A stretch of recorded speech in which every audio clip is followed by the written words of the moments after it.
Здравейте, аз съм Ради и съм тук, за да ви покажа как да работите ефективно с програмата Adobe Photoshop.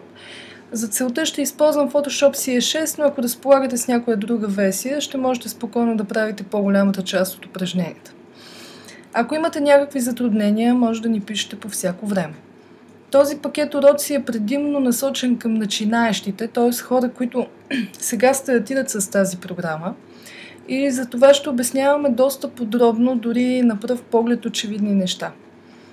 Важно обаче е да ви кажа, че не обещавам изчерпателност. Идеята ни не е да ви покажем всички възможни настройки, нито пък очаквам, че вие ще ги научите просто така.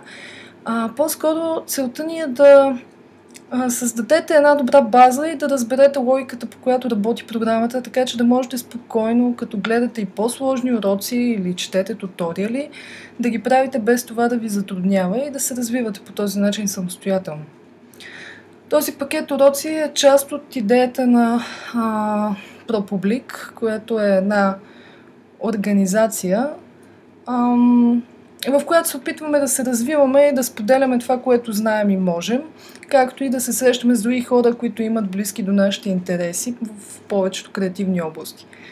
Ще се радваме, ако искате да се включите към нас или се интересувате от нашите проекти, бъдещи планове или събития, които организираме, като за тази цел е достатъчно да следите сайта ни или Facebook групата ни. Ще се радваме и ако коментирате под видеото, както и ако споделяте какво ви е ясно, какво не ви е ясно и какво предпочитате да получите, освен това, което ние ви предлагаме в тези видеа.